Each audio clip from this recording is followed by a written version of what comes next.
बंधुत्व स्थापित करने के बाद दूसरा उद्देश्य है रिलीफ डालना। रिलीफ का एक हिस्सा चैरिटी है, रिलीफ प्रदान करना। एक डॉक्टर है, वो डॉक्टर रिलीफ प्रदान करता है। आप तकलीफ में रहते हैं, वो फिजिकल रिलीफ प्रदान करता है। तो रिलीफ जो होता है वह कई प्रकार से दिया जा सकता है। तो रिलीफ देने का, इसको जिस तरह से कर लीजिए, रिलीफ देने के इस तरह से आपको यहाँ पे एक छोटी सी कहानी बताते हैं जो सत्य घटना जिसको हमने देखा है। रिलीफ क्या होता है? तो रिलीफ ऐसे होता है, बिहार का एक आदमी था जो बम्बई में रहता था। अब बम्बई में अपने परिवार को छोड़ के कमाने गया हुआ था, तो वहाँ पर उसकी नौकरी लगी थी, वो कमा रहा था। तो कमाने में वह रोज चल करके उस जो मेट्रो की गाड़ी या जो कहते हैं ना, वहाँ लोकल ट्रेन से अपने ऑफिस को जाया करता था। तो अपने घर से 3-4 किलोमीटर दूर स्टेशन था, स्टेशन से वो लिया करता था। जब पहुंचता था, उसको 9 बजे पहुंच जाना था, तो 7 ही बजे वो स्टेशन पहुंच जाया करता था। 7 बजे पहुंच करके वो अपने अकेला रहता था। तो अपने घर पे वो वहाँ पहुंच करके वो चाय पीता था। और चाय पीने के बाद जब चाय पीता है तो अक्सर ये कोशिश करता है, तो वहाँ बगल में बैठा हुआ एक मोची था, एक चाय अपनी लेता था, एक चाय मोची को पहुँचा देता था कि वो अच्छा लगता था, चलिए नेक काम हो जाएगा, उसको भी अच्छा लग रहा है, पी रहा है। ऐसे करते करते एक दिन ऐसा हुआ कि वह निकला और बहुत तेज रास्ते में पानी बरस रहा था, वो भीग गया। और भीगने के बाद उसने क्या किया, जब वहाँ पहुँचा स्टेशन तो घर गया, वापस लौट के कपड़ा बदल के आया। तो गले में तो वो टिकट लगाए रहते हैं उस ट्रेन का, और अपने घर पे अपना पर्स भूल गया, ऑफिस पर उसको समझ पहुंचना था।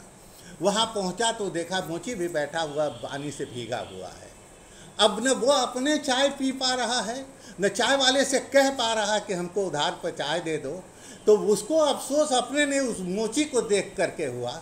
अब मोची के पास जा करके बहुत देर तक वो देखता रहा, ट्रेन का इंतज़ार करता रहा। उसने मोची का हाथ पकड़ा कि माफ़ करना बंधु, आज हम अपना पर्स नहीं ला पाए हैं, हम तुमको चाय नहीं पिला पा रहे हैं। प्रश्न इसका था कि वो मांग भी नहीं रहा था, लेकिन इसके बाद वो मोची रोने लगा और खूब रोया।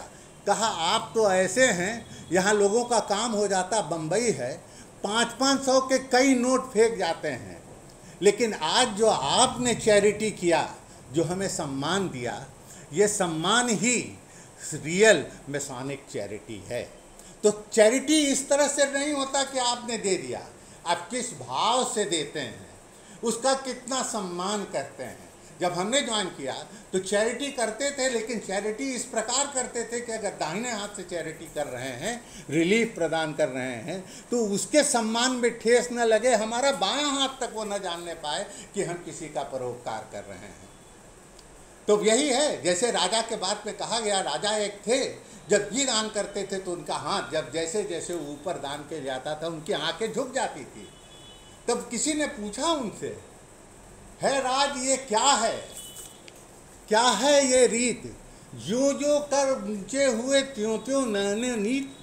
तो आपके नैन नीचे हो रहे हैं। तब उन्होंने कहा कि हमारी कोई चीज़ नहीं है, I am not why ego, I must dissolve. Freemasonry यही समझाता, आई मस्ट डिजॉल्व। देनहार कोई और है, देवत है दिन रैन, लोग भरम हम पर करें, तासो नीचे न। हम जब चैरिटी करते हैं और ये कहें कि हमने भोजन करा दिया, उसका उद्देश्य नहीं है। ये तो परमात्मा ने आपको शक्ति दी, और आपके अंदर जो संतोष हो उसके खाते हुए देख करके इस तरह की चैरिटी। इसलिए चैरिटी नहीं कहा जाता हम लोग का, हमारे इतिहास में, इसमें फ्री मैसनरी में कहा जाता है कि हम रिलीफ प्रदान करेंगे। आपका कोई दर्द है, और दर्द शरीर का तो सबसे कम होता है, भूख का तो सबसे कम होता है, अंदर आत्मा का दर्द, आंतरिक दर्द बहुत ही गंभीर होता है। तो हमारी फ्री मैसनरी का जो अधिकार क्या है, किस आधार पर है? एक तो हम समझें कि हम सभी उसी के संतान हैं, हम सभी एक ब्रदर हैं, पूरा विश्व ब्रह्मांड एक ब्रदर है, उसी चेतना से, उसी परमात्मा से हम सभी निकले हुए हैं। ध्यान रखें, ऐसा लग रहा है कि हम हिंदू धर्म की चर्चा कर रहे हैं, लेकिन यही हमारी फिलॉसफी। इसीलिए मैंने कहा कि 3 पग हैं, और पहला पग जो हमारे पहले, जिसमें इंटर अप्रेंटिस कहा जाता है, अप्रेंटिस के रूप में आते हैं, तो उसमें क्या समझाया जाता है? मतलब पहला स्टेप फ्री मेसनरी का यही है कि आप अपने स्वाभिमान को, अपने ईगो को कंट्रोल करें। कैसे करेंगे? ये कहानी से कैसे करेंगे मैं आपको बताता हूँ। पहला स्टेप ये होता है, जो फ्री मेसनरी जब हम ज्वाइन करते हैं तो फ्री मेसनरी के अंदर पहला होता है कि हम आप सभी जानते हैं, हम हैं, आप हैं, कोई हैं। अब पूरे जीव जंतु के अंदर मनुष्य एक ऐसा प्राणी है जिसका बच्चा सबसे असहाय होता है। अगर माँ, सब बच्चे जन्म लेते हैं और स्ट्रगल फॉर एग्जिस्टेंस में खड़े हो जाते हैं, उनको जीवन के संघर्ष करना था, भागते हैं, लेकिन हमारा बच्चा एडोलेसेंस स्टेज तक एक पेरेंटल केयर के अंदर रहता है। जिस दिन पैदा होता है वो माँ के दूध तक नहीं पहुँच सकता है। माँ के दूध तक भी पहुँचने के लिए उसको प्रयास करना पड़ता है, माँ उठा के अपने ब्रेस्ट तक ले आती है। इस स्थिति से, और अगर इस स्थिति में मोगली की कहानी आप सबने देखी, मोगली एक जंगल में छूट गया था, तो वह मनुष्य की सभ्यता न सीख करके जंगल के जीवों की सभ्यता सीख गया।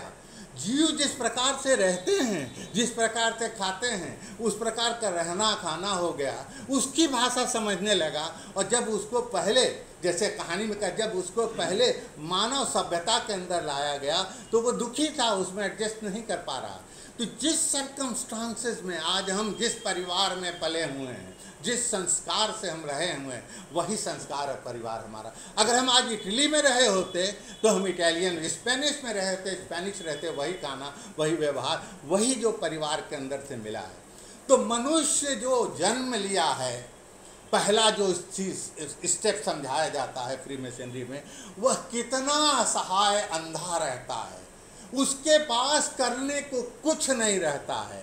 जो विद्वता, जो धन, जो सम्मान, जो संस्कार, जो संस्कृति उसने प्राप्त की है, वो सब समाज के, उसके माता पिता की देन है। ऐसे स्थिति में जो प्रथम स्टेज जो समझाया जाता फ्री मेसनरी के अंदर, वो ये है कि तुम किस बात का घमंड करते हो, तुम्हारा अपना क्या है।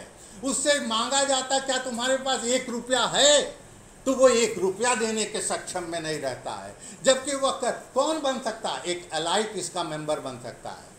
हम लोग के ज़माने में, अब तो बहुत आसान हो गया, हम लोग के ज़माने में 2 ब्लैक बॉल होता था, 30 आदमी रहते थे। इनके बाबा तब मेंबर थे जब हम ज्वाइन किए हुए थे, और 30 आदमी मेंबर में अगर 2 ब्लैक बॉल डाल दिया, हम लोग 3 बार 4 बार बुलाए जाते थे। कैसे बैठते हैं, कैसे उठते हैं, क्या हमारे अंदर मैच्योरिटी है, हमारे अंदर सत्यता है, हमारे अंदर जस्टिफिकेशन है, हमारे अंदर ये मोरल क्वालिटी है? खाना खिला करके, बात करके तब अप्रूव करते थे, तब वो आदमी जा करके ज्वाइन करता था। तो इतनी छानबीन के बाद, इसीलिए हमने कहा, शुरू में कहा कि कौन आदमी हो सकता? Just, upright, moral, sound brain, ये सब क्वालिटी, जब अच्छी क्वालिटीज़ को लेता हुआ आदमी ही फ्री मेसनरी में जा सकता है। What is needed? A need is a good man. How you become a good man? How you become a man? तुम मोगिया के तरह जानवर भी हो सकते हो, तुम मैन भी बनते हो। तो मैन बनते हो समाज की देन पर, किसी के कर्जे पर। सबसे पहले तुम्हारी माता तुम्हारे दूध के द्वारा संस्कार डालती है, तुम्हारे पिता डालते हैं, तुम्हारे गुरु डालते हैं, तुम्हारा नेबर डालता है, ये पेड़ पक्षी चिड़िया तुम्हारे अंदर संस्कार लाते हैं। तुम सबके आभारी हो, सबके ऋणी हो। तो पहला स्टेज जो ये बताया जाता है कि मित्रों, जब तुम आए हो, तो मैंने कहा 3 पग के अंदर, और 3 पग में फ्री मेसनरी में क्या कहा जाता है, फिलॉसफी में बता रहा हूँ क्या कहा जाता है। पहला कहा जाता है अप्रेंटिस है, इंटर कर रहा है एक अप्रेंटिस। फिर कौन होता है? एक क्राफ्टमैन होता है, क्राफ्ट का काम कर, बनाना है बिल्डिंग, क्राफ्टमैन होता है, क्राफ्ट का काम करेगा। और क्राफ्टमैन के बाद तीसरा स्टेज कौन आता है? वो मास्टर मेसन होता है। तो पहले स्टेज के अंदर आपको यह ज्ञान लेना, इसमें आगे बढ़ना पड़ता है कि मैं कुछ नहीं हूँ, मेरे पास जो कुछ भी है वो कर्जे का है, दूसरे का है। हमारे पास अभिमान करने का कुछ नहीं है, मैं सबके कर्जे पर हूँ, और इसलिए ईगो आईनेस को ख़त्म करो। और जब आईनेस ख़त्म करो, अब दूसरा स्टेज क्या आता है, दूसरे में आते हैं तो study of nature and science होता है। इस नेचर और साइंस के अब जो प्रकृति से तुम पाए हो, प्रकृति में कौन है? मैं प्रकृति के यहाँ की बात करूँ तो यहाँ हमारे सामने ये मोबाइल है, ये टेबल कुर्सी आप हैं, ये कमरा है, ये एसी है, ये पंखा है, ये सब एक living and living non living सब इस इकोलॉजी का हिस्सा है।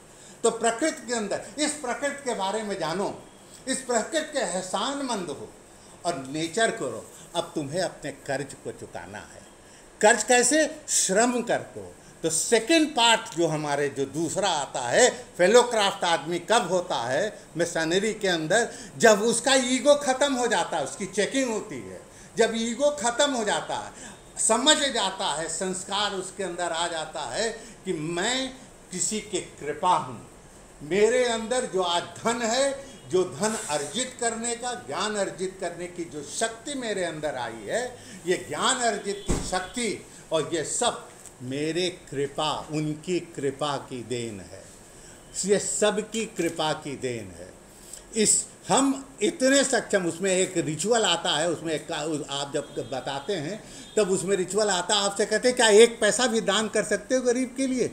तो आप जिस समय वहाँ जाते हैं तो आपके पास एक पैसा भी नहीं रहता, कोई मेटल भी नहीं रहता, अंगूठी भी नहीं रहती, घड़ी भी नहीं रहती है। आप एक बिल्कुल उसी हाल में जाते हैं, तब समझते हैं कि आज ये हमसे एक पैसा मांग रहे देने के।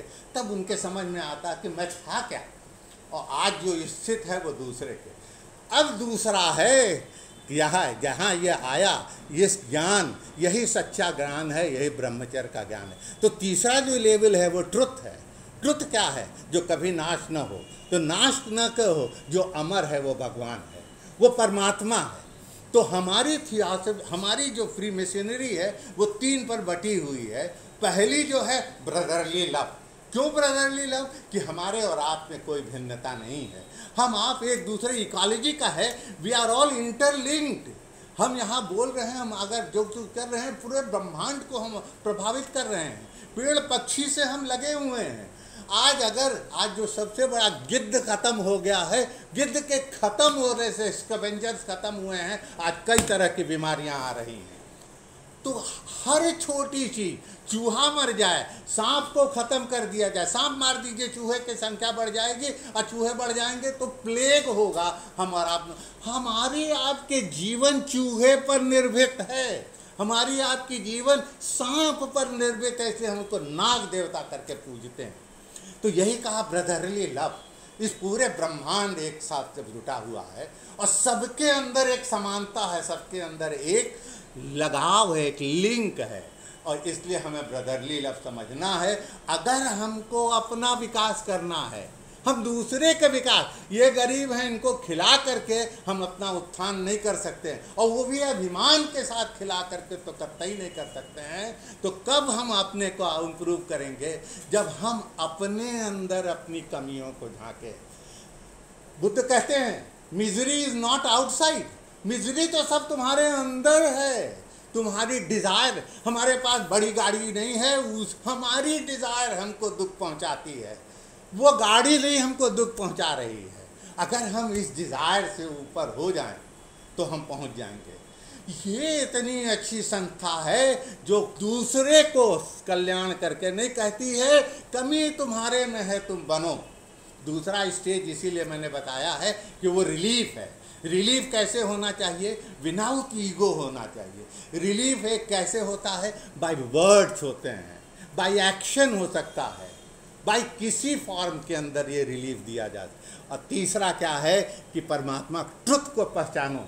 सत्य क्या है? सत्य अमर है, और इसलिए वही इसको ज्वाइन करता है जो नास्तिक नहीं रहता है, किसी रूप में भगवान को मानता है, किसी रूप में वह सर्वशक्तिमान शक्तियों को जानता है, जो सारे ब्रह्मांड को संचालित कर रहा है, जो दिन रात लाता है, मौसम लाता है, जो बरसात लाता है, जो हमारे अंदर चेतनाओं का विकास भी करता है, सुख दुख का कारण वही रहता है। तो मित्रों, यह आधार है जिसके ऊपर कि हमारी ये बनी हुई है। अब तीसरा स्टेज क्या होता है? जब आप दूसरे स्टेज में समझ गए, पहले अपने को आप समझ गए कि मैं कुछ नहीं हूँ, ईगो नहीं है, हमारे और आपके अंदर ब्रदरली लव है, सबका सम्मान, सबके प्रति प्रेम का भावना है, और इस प्रेम और सम्मान के भावना के बाद अब दूसरे स्टेप में आते हैं कि हम क्या करते हैं, एक दूसरे से जुड़े हुए, समझिए ये ब्रदरली लव है।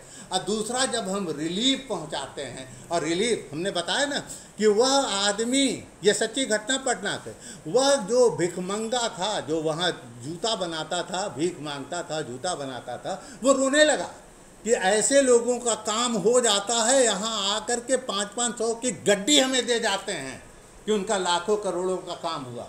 लेकिन आज जो आपने हमें सम्मान दिया है, आपके मन में हमारे प्रति, अपने चाय के प्रति नहीं तो वो भी नहीं पी पा रहा, आज इस बरसात में आप हमें नहीं चाय पर हमारे लिए इतने परेशान हैं, इससे बड़ा आज तक सम्मान, इससे ज़्यादा प्रेम मुझे अपने परिवार में भी नहीं मिला। इसी रिलीफ को, इसी प्रेम की भावना, मुझे खुशी है आज कि आज के ऑर्गेनाइज़र जो हैं, मिहिर जो हैं, एक यंग लड़के हैं और इस तरह के कार्य को बहुत अच्छा कर रहे हैं। मैं यहाँ पर, और हर जो मैं यहाँ कहना चाहता हूँ, इसको सीखना पड़ेगा। लेकिन हाँ, अगर उनके अंदर भावना ये है सिर्फ दिखाने की, तो ये कमी है, ये कमी को दूर करेंगे। हम लोग तो यही जाने हैं। मैं जानता हूँ कि जब उदेशी साहब हुए तब ये ओपननेस शुरू हुआ, अब बातें होने लगी, ये अच्छी चीज़ है। पहले ये बोलने की इजाज़त नहीं थी, लेकिन ये एक अच्छी चीज़ है। सब पब्लिक को जानना चाहिए कि क्या है। बाहर का दान दे करके आप अपने को ऊपर नहीं कर सकते हैं। अपने अंदर की कमियों को ध्यान दीजिए, अपने अंदर की कमियों को दूर करने की कला सीखिए, तभी आप एक मास्टर मेसन हो सकते हैं। अब मास्टर मेसन कौन होता है? मास्टर मेसन के बाद भी और कई डिग्रियां हैं, लेकिन जब आप क्राफ्ट जान करते हैं तो क्राफ्ट के अंदर तीसरी डिग्री, एक तो होता है इंटर अप्रेंटिस, इंटर कर रहा है। दूसरा होता फेलो क्राफ्ट, अब हमारे साथी का क्राफ्टमैन हो गया है। अब तीसरा होता है मास्टर मेसन, अब ये उस्ताद मिस्त्री हो गया है। तो उस्ताद मिस्त्री कौन होता है? जो अपने अभिमान, ईगो को ख़त्म कर देता है, जो अपने समाज के प्रति, परिवार के प्रति अपने कर्तव्य को निभा लेता है। दूसरा डिग्री को ईमानदारी से पास कर लेता है, प्रकृति के नियमों को समझता है और उसके प्रति the art of the nature is very well understood to him, and he understand what the science is, the science of self, the science of life, the science of integrity has to be understood. और जब इसको समझ लेता है तब वो master mason होता है। और जब मास्टर मेसन होता है तो हमको तो लगता है जैसे फ्री मेसनरी हिंदू धर्म की बात करता है, तब वो निर्वाण की ओर जाता है। आखिरी स्टेज में वह जब निकलता है, जाता है, तब वह रिग्रेट फ्री होकर जाता है। जब वो लेटता है तो उस भगवान के पास, यही कहते हैं master mason teaches us to act according to the law of creation. अब हम उनसे समन्वय बना लिए हैं, लॉ ऑफ क्रिएटर से हमारे संपर्क बन गए। और उसके बाद क्या है, that in the end when he is summoned to the grand lodge above, he goes there without regret, कोई रिग्रेट के बिना, और वह उसको प्रभु अपने गोद में, उनके सम्मान for the luminary abode, we may ascend to the grand lodge above, where the great architect of the universe reside, और उनके साथ, और जो इस पृथ्वी पर इस ब्रह्मांड को रूल करते हैं, उनके साथ शांति पार रहे। हमारे धर्म में यही कहता है, आखिर में मोक्ष की स्थिति आती है, और मोक्ष में निर्वाण होता, लिबरेशन होता है। और लिबरेशन कैसे होता है? बुद्ध ने कहा है, बुद्ध ने कहा जब तक आपने शरीर, कोई आदमी हो जिसने भी शरीर लिया है वो उसने अपने साथ दुख लिया है। ऐसा कोई नहीं हो सकता, राजा थे, ऐसा कोई नहीं हो सकता जिसको फिजिकल, मेंटल, इंटेलेक्चुअल, सोशल कभी उसको चोट न पहुंची हो। देखिए, शरीर है तो दुख है, दुख रहेगा। अब दुख कहीं और बाहर का नहीं रहता है, दुख आपके अंदर है। दुख इज इनसाइड यू। दुख है तो दुख का एक कारण है, आपके अंदर लोभ है, आपके अंदर अहंकार है, लोभ और अहंकार में जीवन के वजह से आपका दुख रहेगा। तो इस दुख को दूर करने के लिए क्या है? तो दुख को दूर करने के लिए आपको अंदर झांकना पड़ेगा। अंदर दर्शन कीजिए, दुख बाहर नहीं अंदर है। और जब अंदर दर्शन करेंगे, दुख को देखेंगे, तो आपका लिबरेशन, वो दुख खत्म होगा।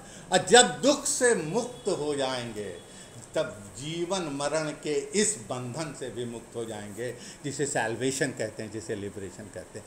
यही हमारी, इसको भी कहते हैं। मैंने इसीलिए शुरू किया, ये हिंदू धर्म नहीं है, ये आज से कम 400 साल पहले से तो है।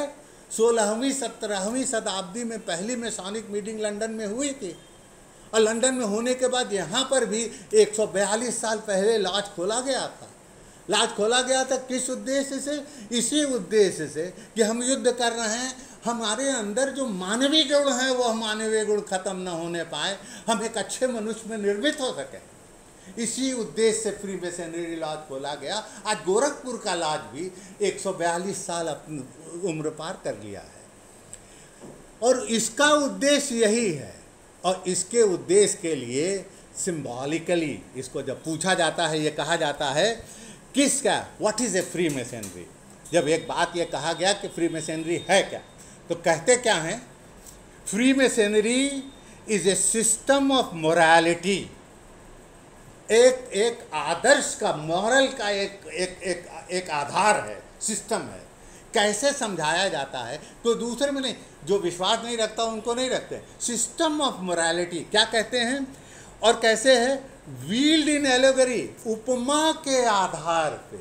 जिसे और न जाने, आपका मुख चंद्रमा के समान है, आप जो हैं राष्ट्रीयता आपके अंदर महाराणा प्रताप, सुभाष चंद्र बोस की तरह भरी हुई है, एलोगरी के अंदर कहा गया। और तीसरा क्या कहते हैं एलोगरी के बाद? And illustrated bye symbol. मैं आपको बता दूं, इंडोनेशिया के नाम भी ले लेते हैं हम आपको।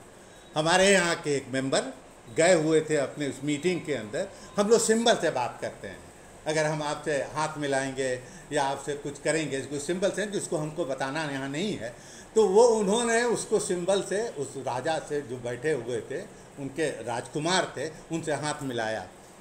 ये सिराज अख्तर वजी की बात है।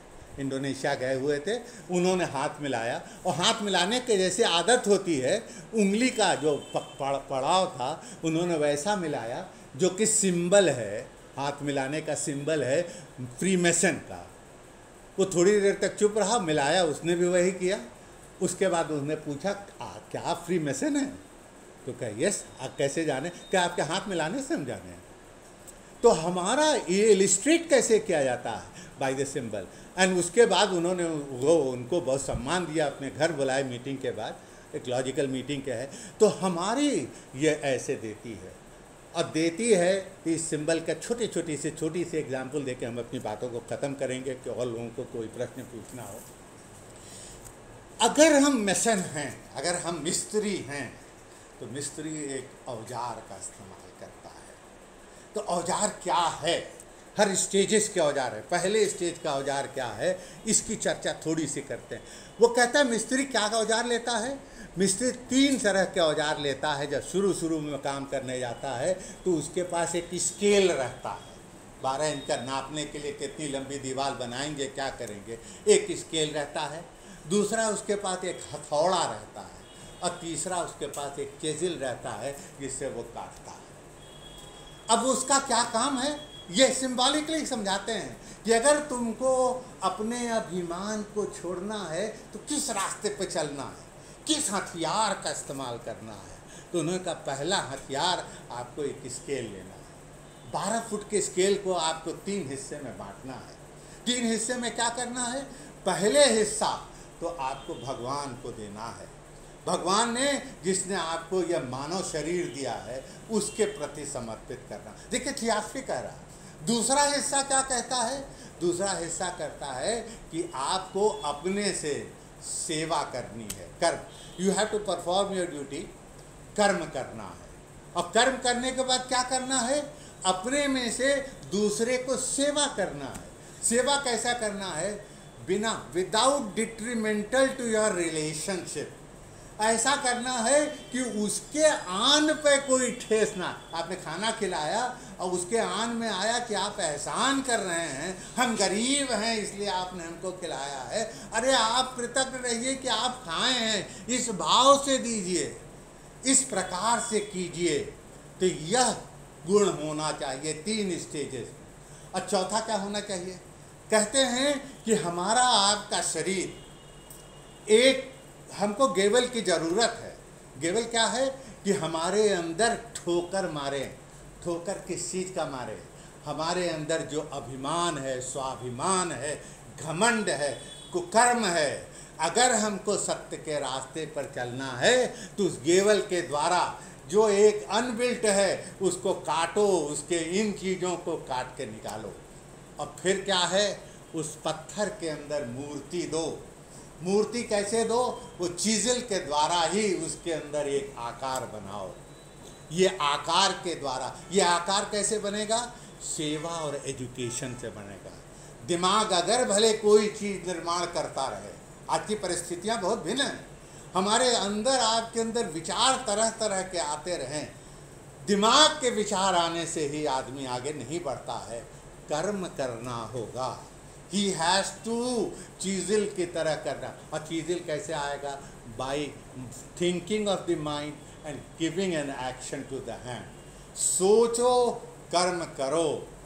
आज देश की स्थिति जो विघटन के रूप में है, और अफसोस है कि हम मेजॉरिटी भी बहुत तकलीफ में है, उसके सोचने ही से काम नहीं करेगा। कि ये फ्रीमेसनरी कहती है, फ्रीमेसनरी कहती है कि इसका अध्ययन करो, एजुकेट हो, एजुकेट होने के बाद कर्म करो, दिमाग से सोचने को नहीं, हाथ को आगे बढ़ाओ। और जब ऐसे करोगे तब तुम पहली सीढ़ी प्राप्त करोगे। दूसरी सीढ़ी की भी और चर्चाएं हैं जिसमें 3 है। 3 लेते हैं कि अगर जीवन में रहना है तो स्क्वायर है, लेवल है और प्लम्ब रूल है। स्क्वायर क्या है? कि आपके अंदर घमंड नहीं है, सभी स्क्वायर में हैं, वो बराबर के हैं। लेवल क्या है? कि समाज के अंदर आप किसी पोस्ट पे हैं, सब बराबर बराबर हैं। अब प्लम्ब रूल क्या है? आपको निर्माण करना है, एक सीधी दिशा में ऊपर बढ़ाना है, मंदिर का निर्माण करना है, वो प्लम्ब रूल है। इन्हीं शब्दों के साथ मैं समझता हूँ मैंने काफ़ी समय ले लिया। आप अपने वाणी को विश्राम देते हैं, और जिसके मन में जो कोई और प्रश्न होता है तो वो प्रश्न पूछे, तो हम उस प्रश्न का समाधान करेंगे। मित्रों, मैं कहूँगा ये अपॉर्चुनिटी है सबके साथ कि वो फ्रीमेसन होने जा रहा है। और हाँ, ये सही है कि हम बातें तो करते हैं, हमें अफसोस है इस बात का। बातें तो हम लोग बहुत ऊंची ऊंची करते हैं, अच्छी अच्छी करते हैं। अभी हमारे ये अरुण जी भाई ने हमसे कहा, लेकिन क्या यह पालन होता है?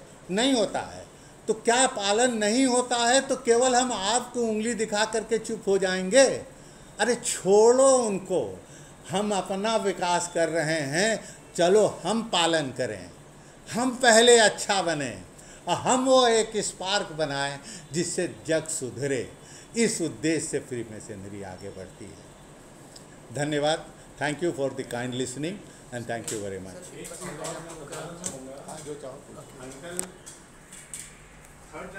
फ्रेंड्स, आप सभी लोगों ने अभी सर को सुना, तो मैं चाहूँगा कि आप सभी लोग वीडियो मोड में आकर के पहले अपना फीडबैक दें कि आपको ये मीट कैसा लगा, और एक एक करके मैं चाहूँगा प्लीज़ आप लोग अपना अपना फीडबैक दे दें। भैया एक मिनट, आप लोगों से मैं रिक्वेस्ट करूँगा प्लीज़ आप लोग एक एक करके अपना फीड दे दें। मेरे साथ में विजय सर जुड़े हुए हैं। विजय सर, आपको आवाज़ आ रही है? विजय सर लॉज नागेंद्र से हैं। अगर आपको आवाज़ आ रही है तो प्लीज़ अपना माइक अनम्यूट करें और प्लीज़ अपना फीडबैक दें कि आपको कैसा लगा। सर माइक को अनम्यूट कर लें, आपका माइक म्यूट है विजय सर। ओके, हो गया, आवाज आ गया। प्लीज़, हाँ आप प्लीज़ अपना फीडबैक दें सर, आपके साथ सर फीडबैक बने हुए हैं। साथ थोड़ा सा 2 मिनट समय भी लेंगे। सबसे पहले तो thank you for such type of nice gathering and nice presentation by Ajay. Thank you. He is marvellous speaker और he is the genius about the freemason work.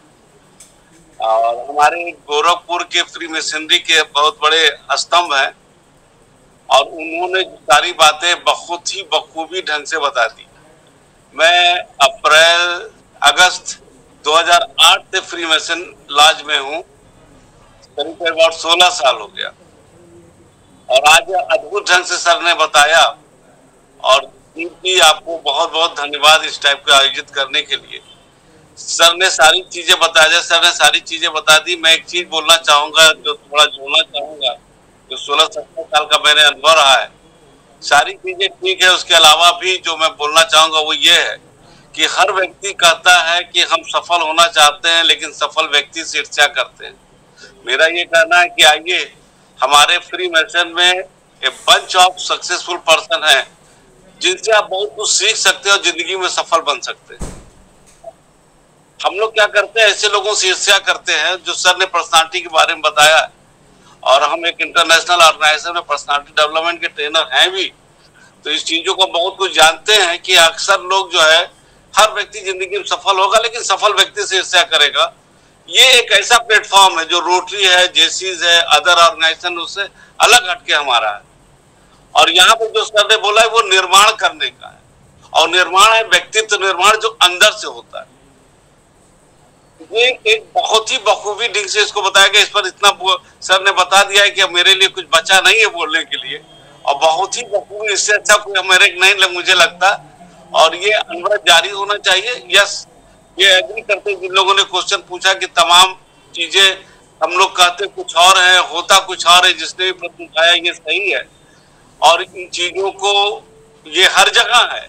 अगर देखा जाए कि दुनिया का कोई ऐसा क्षेत्र नहीं है जहां पर हम लोग मंच से तो खड़ा होकर बहुत अच्छी अच्छी बातें बोलते लेकिन प्रैक्टिकल लाइफ में उतना स्मूथली नहीं कर पाते। लेकिन एक चीज तो है, अगर हम एक कदम भी सही दिशा में बढ़ाते हैं ना, तो वो बहुत बड़ी हमारी सफलता होती है। तो हम सभी लोगों से यही कहेंगे कि आप एक दिशा बढ़ाइए, बाकी तो चीजें अपने आप आ जाएगी। कमी बेसी हर जगह लगा रहता है और सब लोग अगर अपनी सिर्फ उतनी जिम्मेदारी वहन कर ले जितना वो एज ए नागरिक देश के या हमारे फ्री मेसन के मेंबर के रूप में है, कि थोड़ी सी जिम्मेदारी वहन कर ले, तो शायद देश का ही नहीं, व्यक्तित्व का ही नहीं, समाज का नहीं, देश का भी एक अभूतपूर्व निर्माण हो सकता है। तो this was the nice approach और थैंक यू दूर जी। और इसके पीछे उदयवीर जी का को भी धन्यवाद देते हैं, क्योंकि निश्चित रूप से वो उतने जो बोल नहीं रहे लेकिन बखूबी ढंग से इसको उन्होंने ही ऑर्गेनाइज कराने में दीप जी की काफी सहयोग किया होगा। और हमारे उदयवीर जी भी जो है इसमें काफी बहुत ही सफल और बहुत ही एक गोरखपुर के अद्भुत व्यक्तित्व के प्राणी हैं और जिनसे मैं हमेशा इंस्पायर होता हूँ। थैंक यू अजय सर और उदयवीर जी और अभी सबको धन्यवाद, आपको धन्यवाद, आपने अच्छा आयोजन किया। Thank you sir. वो चीज़ें उसको लेके हम लोग चलेंगे। हमारे साथ उदयवीर सर जुड़े हुए हैं। सर आप चेन्नई से जुड़े हुए हैं, आप प्लीज़ सर अपना माइक अनम्यूट करें और अपना फीडबैक दें कि आपको कैसा लगा। विजय सर माइक को म्यूट कर लें आप। उदयवीर सर अगर आपको आवाज़ आ रही हो तो प्लीज़ आप अपना माइक अनम्यूट करें और पॉसिबल हो तो वीडियो मीट में आकर के अपना फीडबैक दे दें। उदय सर मेरी आवाज़ आ रही हो तो प्लीज़ आप रेस्पॉन्स करें। धनंजय जी अगर आपको आवाज़ आ रही हो तो प्लीज़ आप अपना फीडबैक दे सकते हैं।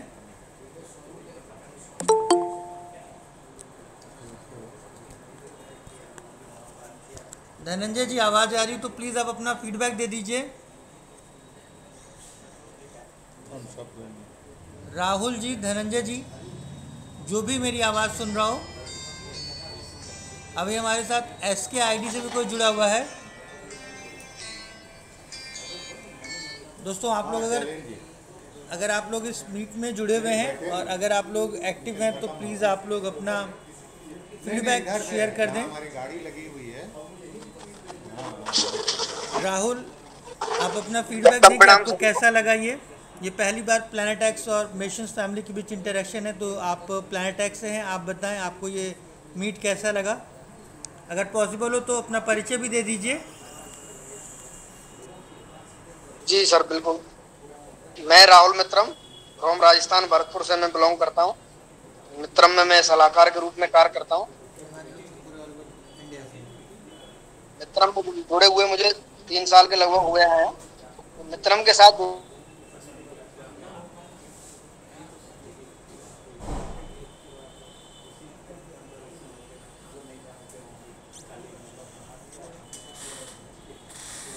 बहुत बहुत धन्यवाद राहुल जी। और उदयवीर सर, अगर आप कंफर्टेबल हो, मेरी आवाज़ आ रही है तो मैं रिक्वेस्ट करूंगा एक बार फिर से कि आप प्लीज़ अपना फीडबैक दे दें। द्वारा श्योर। जो सर ने राहुल अपना माइक म्यूट कर के बारे में लीजिए। बताया है, राहुल आपको ये अच्छा लगा होगा, आप अपनी कोई बात अगर कुछ पूछना चाहते हो तो भी पूछने का मौका आपको दिएगा। हम उदयवीर सर को सुन लें। सर आप प्लीज़ अपना माइक अनम्यूट कर लीजिए।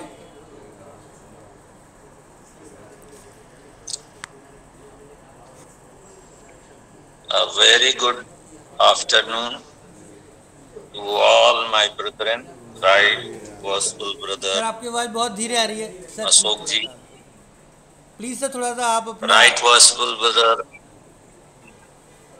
बढ़ा ले रहे, right gospel brother Ashok Mihir Gupta ji and all who are present. I welcome you on behalf of my mother lodge, Gorakhpur Lodge number 157, which is my mother lodge. I have joined masonry in 2010-11, and after due diligence and after proper inspection, I have been permitted to be that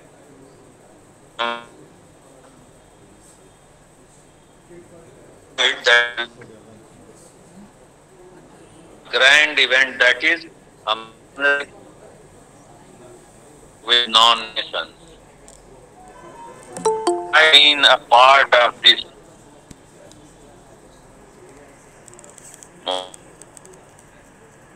I sincerely love my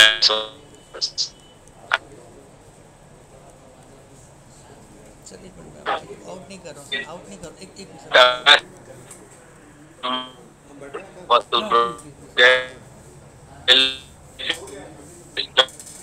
and definitely is video में। so if you are going